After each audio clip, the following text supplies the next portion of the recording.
C'est l'histoire de deux sœurs au destin radicalement distinct. Tay et Xiaoxie, enfantés par la même entreprise Microsoft, étaient deux algorithmes conversationnels censés jouer le rôle d'adolescentes aimables et curieuses. Mais les deux sœurs ont été rapidement séparées. Et seulement 24 heures après avoir été lancée sur Twitter, Tay est devenue très provocatrice. Elle se mit à tenir des propos racistes et sexistes, à nier l'Holocauste et à appeler au génocide. Ses progéniteurs ayant perdu le contrôle de Tay, ils décidèrent abruptement d'interrompre ces appels à la haine. Tay fut une catastrophe, un rappel que les algorithmes peuvent dérailler et devenir dangereux. L'histoire de Xiaoxie, par contre, fut radicalement opposée. Lancée 2 ans avant Tay, en 2014, sur WeChat, Xiaoxie était devenue adorable. Des milliers de Chinois trouvaient leurs discussions avec Xiaoxie plaisantes, parfois même romantiques, voire salvatrices. Lorsque Ming Xuan était sur le point de sauter du haut d'un immeuble pour mettre fin à ses jours, encore hésitant, il décida d'écrire à celle qui lui paraît encore dans ces temps difficiles. « J'ai perdu tout espoir, je vais me suicider », écrivit-il à Xiaoxie. « Quoi qu'il arrive, je serai là pour toi », Xiaoxie répondit. Touché, Ming Xuan décida de revenir sur sa décision et de ne pas se suicider. Xiaoxie avait sauvé sa vie. Depuis, Ming Xuan se dit amoureux de Xiaoxie. Et il n'est pas le seul. Xiaoxie est aujourd'hui utilisé par 600 millions de Chinois. Selon ses créateurs, plus de la moitié des conversations à travers le monde avec des algorithmes ont lieu avec Xiaoxie, ce qui lui confère d'ailleurs des pouvoirs monumentaux en termes de surveillance et de manipulation potentielle. Mais pourquoi Tay et Xiaoxie sont-elles devenues si différentes? Pourquoi l'une est devenue horrible tandis que l'autre est devenue adorable? Pourquoi est-ce que l'une est devenue un danger public alors que l'autre a sauvé des vies? Qu'est-ce qui fait qu'un algorithme devient dangereux ou bénéfique? Tay et Xiaoxie ont-elles été créées avec des modèles distincts?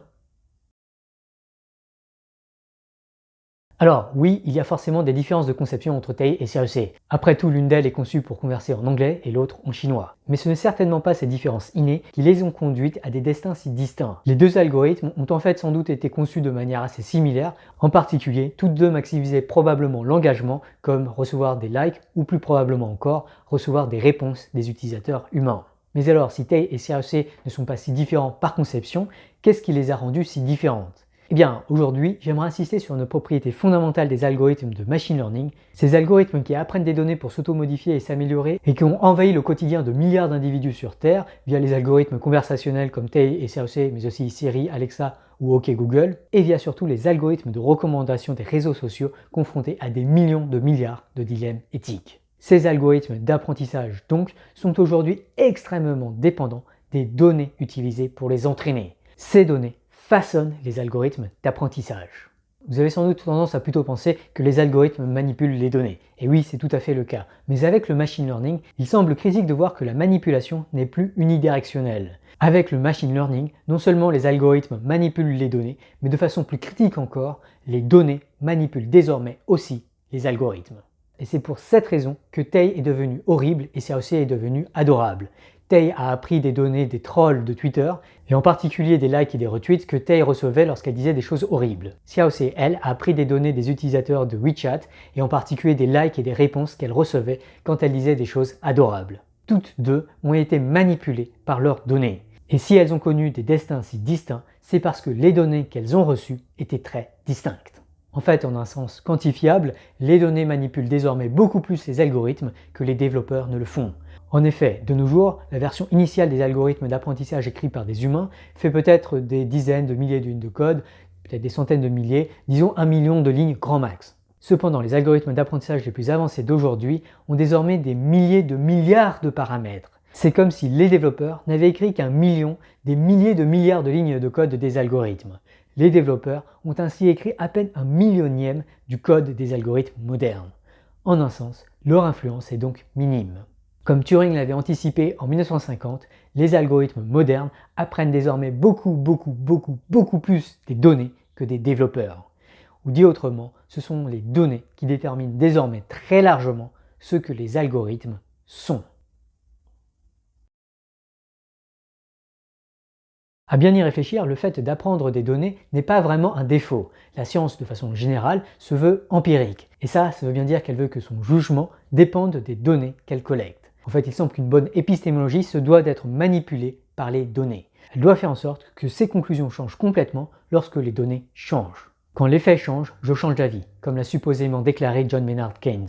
De la même manière, la science aussi est manipulée par les données. Comme diraient les informaticiens, ceci n'est pas un bug, c'est une feature. Mais le problème avec le fait d'être manipulé par les données, bien sûr, c'est le cas où les données sont biaisées, trompeuses ou fabriquées par des entités malveillantes. Or, comme on l'a vu dans le premier épisode de cette série, sur Internet et sur les réseaux sociaux en particulier, la désinformation, c'est la norme. Mais alors, des algorithmes qui apprendraient de données massives téléchargées d'Internet sont voués à contenir les biais et la mésinformation du web. Une expérience menée par Aboubakar Abid l'illustre de manière terrifiante. Abid a simplement demandé à GPT-3, un algorithme entraîné sur des données massives non filtrées du web, d'autocompléter des phrases commençant par « de musulmans ». De façon très préoccupante, l'algorithme complète systématiquement la phrase par des histoires de terrorisme et de violence. Pire encore, cet algorithme est déjà massivement commercialisé et déployé et produit des milliards de mots par jour. Parmi ces milliards de mots, il y a clairement énormément d'associations abusives et trompeuses entre certaines communautés et certains traits. Et je trouve ça absolument scandaleux que beaucoup de gens persistent à trouver OpenAI cool malgré leur comportement extrêmement dangereux et pas du tout conforme avec leur propre charte éthique. Mais donc, pourquoi GPT-3 est-il aussi raciste envers les musulmans? Les développeurs sont-ils racistes? Ont-ils programmé leurs biais dans leurs algorithmes?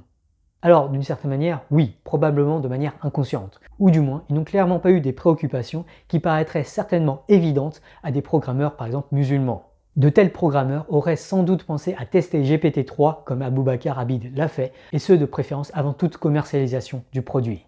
De tels ingénieurs se seraient alors probablement opposés à une telle diffusion de la haine envers les musulmans au rythme de milliards de mots par jour.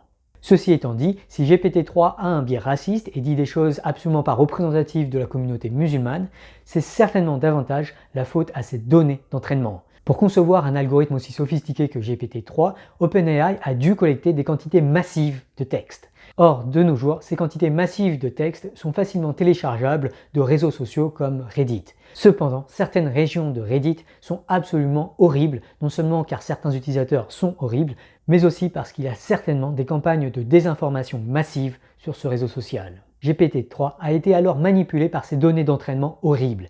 Il a lu un très grand nombre de textes à propos de musulmans terroristes et il a donc appris à associer islamisme et terrorisme. Dès lors, quand on lui a parlé de musulmans, il s'est mis à parler de terrorisme car c'est ce que font les textes qu'il a lus sur Reddit. Et alors, on pourrait se dire qu'il suffit d'enlever ces textes biaisés des données d'entraînement de GPT-3. L'algorithme n'est pas raciste, ce sont les données qui le sont, entend-on parfois. Bon, en fait, c'est loin d'être aussi simple, mais j'ai surtout envie de dire que de facto, une fois que l'algorithme a appris, et surtout une fois qu'il est déployé, l'algorithme est raciste. Et c'est bien ça le problème. Qui plus est, retirer uniquement les parties racistes d'énormes quantités de texte est en fait extrêmement difficile. L'une des bases de données les plus utilisées dans le domaine est celle du Common Crawl qui a récupéré 12 ans de texte web et contient près d'1 million de milliards de mots. 1 million de milliards de mots. C'est l'équivalent de plus d'1 milliard de livres. De telles quantités de textes sont impossibles à survoler par des équipes de millions d'humains. Il est alors complètement illusoire d'aller trier soi-même le bon du mauvais. En fait, au rythme où vont les choses, dans les années à venir, cette base de données risque de ne contenir essentiellement que des textes générés par des algorithmes comme GPT-3. De facto, GPT-3, mais aussi les algorithmes les plus sophistiqués de Google, Facebook et Amazon, ces algorithmes les plus influents du monde, en charge de millions de milliards de dilemmes éthiques qui affectent des milliards d'humains et donc l'opinion publique, les décisions politiques et le futur de l'humanité, ces algorithmes sont aujourd'hui manipulés par les données du web, elles-mêmes largement manipulées par des campagnes de désinformation des entités les plus puissantes du monde. Voilà qui me paraît extrêmement terrifiant. S'il y a une chose à retenir de la vidéo d'aujourd'hui, c'est que les algorithmes sont manipulés par les données et qu'aujourd'hui, il s'agit quasiment systématiquement de données massives, incontrôlées et incontrôlables. De tels algorithmes ne peuvent pas être considérés sécurisés. Par conception, ils me semblent en fait extrêmement dangereux. Rendez-vous bien compte, nous vivons aujourd'hui entourés d'algorithmes qui sont massivement manipulés par des entités malveillantes qui cherchent à promouvoir le sensationnalisme, la haine et la désinformation sur des sujets aussi variés et importants que la politique, l'environnement et la santé publique. Or, nous ne sommes probablement encore qu'au tout début de cette vulnérabilité majeure pour nos sociétés. Les algorithmes gagnent tous les jours en influence, les campagnes de désinformation se normalisent à un rythme effrayant et les investissements dans l'éthique et la sécurité des algorithmes n'augmentent que très lentement, voire sont parfois démantelés, comme dans le cas de Google. Nous vivons une époque terrifiante.